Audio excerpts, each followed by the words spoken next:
Besarnya kobaran api membuat pabrik bahan baku pembuatan karpet di Jalan Adi Sucipto, Kelurahan Belendung, Tangerang, Banten sulit dipadamkan. Banyaknya bahan baku berupa plastik membuat api dengan cepat membesar. Pemadam kebakaran dari Kota Tangerang menerjunkan 7 unit kendaraan untuk memadamkan api.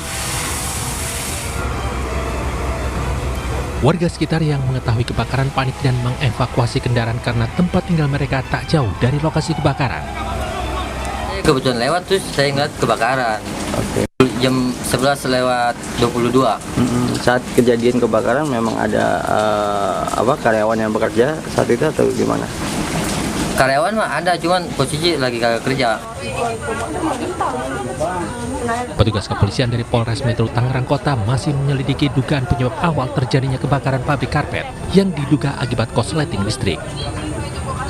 Dari Tangerang, Banten, Hasyim Nugraha, iNews melaporkan.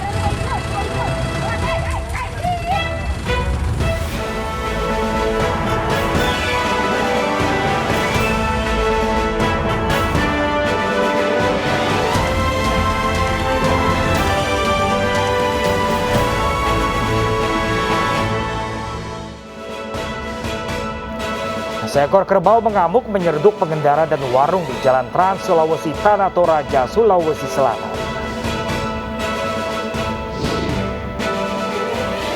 Replika mobil Formula E ramaikan gelaran Car Free Day di Bundaran HI, Jakarta.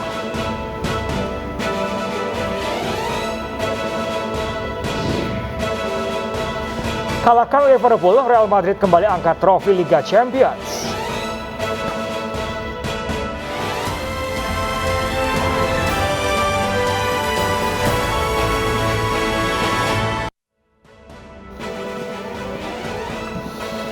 Halo, selamat siang pemirsa. Apa kabar Anda hari ini? Senang sekali saya Pram Senjaya dan rekan saya. Ya, saya Anggi Pasaribu, pemirsa kembali hadir memperbarui informasi Anda dalam iNews siang hari ini. Dan selain 3 informasi tadi, redaksi kami juga telah menyiapkan beragam informasi menarik lain selama 2 jam ke depan. Dan pemirsa, hari ini kami awali informasi dari sejumlah tanah air pemirsa dan berikut informasinya untuk Anda. Ya nanti jauh-jauh kalian.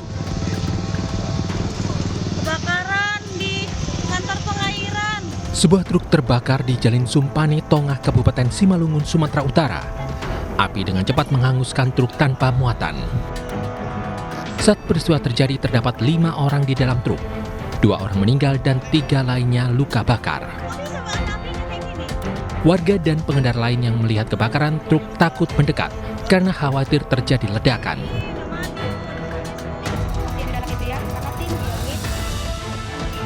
Dugaan sementara kebakaran dipicu puntung rokok yang menyambar sisa muatan daun pisang di dalam bak truk. Hingga kini polisi masih menyelidiki penyebab kebakaran. Dari Simalungun, Sumatera Utara, Dharma Setiawan, iNews melaporkan. Pemirsa, seorang pria penyeberang jalan ditemukan tewas tertabrak oleh kereta listrik komuter lain jurusan Duri Tangerang di kawasan Rawabuaya Cengkareng, Jakarta Barat dini hari tadi. Ya, pemirsa, korban tewas seketika dengan kondisi luka berat di bagian kepala.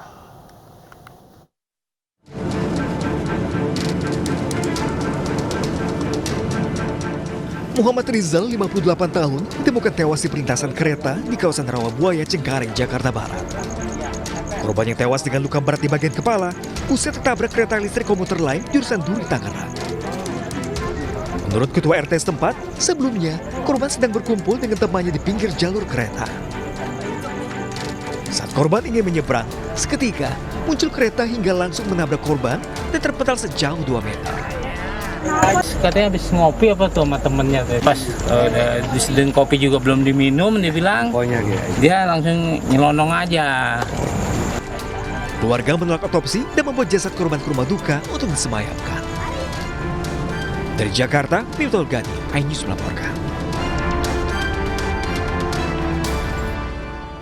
Kita ke informasi lainnya, pemirsa. Akibat hujan deras di Tanah Toraja, jalan provinsi tertimbun material longsor. Ya, alhasil warga di 2 kecamatan di Tanah Toraja, Sulawesi Selatan terisolir.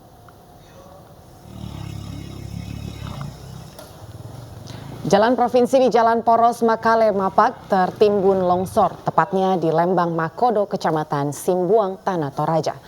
Sejumlah warga bermotor dari Kecamatan Simbuang maupun Mapak yang menuju Kota Makale berjibaku menggotong kendaraannya.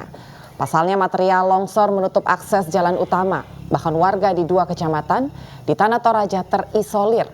Warga berharap pemerintah kota segera membuka akses jalan sehingga aktivitas perekonomian dan jalur transportasi warga kembali normal.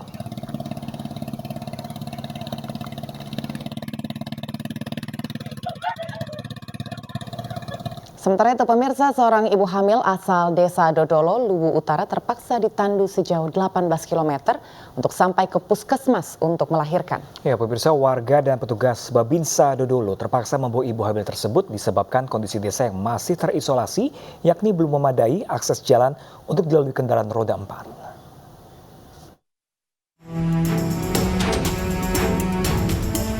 Terbukti pembangunan belum merata, masih banyak desa yang masih terisolir karena jalan menuju pedesaan tidak bisa dilalui oleh kendaraan roda 4. Seperti di wilayah Kecamatan Rampi yang jalan menuju Desa Dodolo masih belum tersentuh aspal.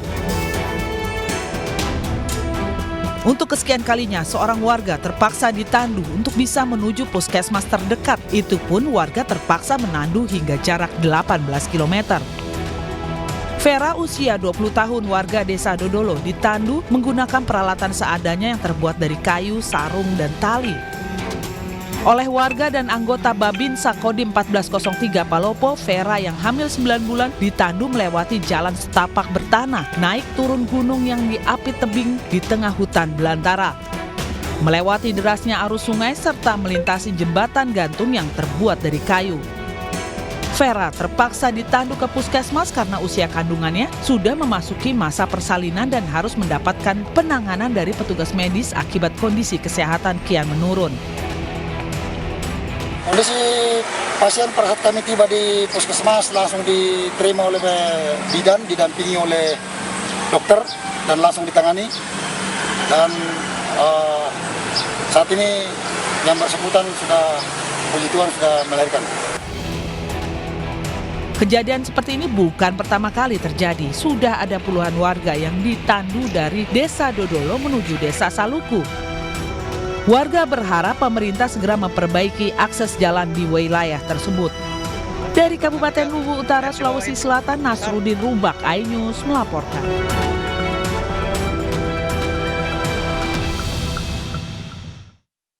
Pemirsa, polisi menangkap 3 pria yang menganiaya pasangan kekasih di Denpasar, Bali. Para tersangka terancam 5 tahun penjara. Aduh, di mobil raga, weh. Aduh. Nanti kena kucing. Video 3 orang pria menganiaya pasangan kekasih berinisial LS dan AHR di Denpasar, Bali viral di media sosial. Kejadian bermula saat pasangan kekasih yang berboncengan melintas di Jalan Raya Pemogan, Denpasar, Bali. Salah satu pelaku menggoda korban, namun tidak dihiraukan. Saat korban berhenti di lampu merah Teguh Umar, salah satu pelaku turun dari mobil dan menganiaya korban. 2 orang rekan pelaku pun ikut menganiaya korban. Setelah mendapat laporan polisi kemudian menangkap 3 pelaku penganiayaan. 3 pelaku berinisial DO 26 tahun, MDK 26 tahun, dan TRB 26 tahun. Untuk motif, jadi mereka spontan.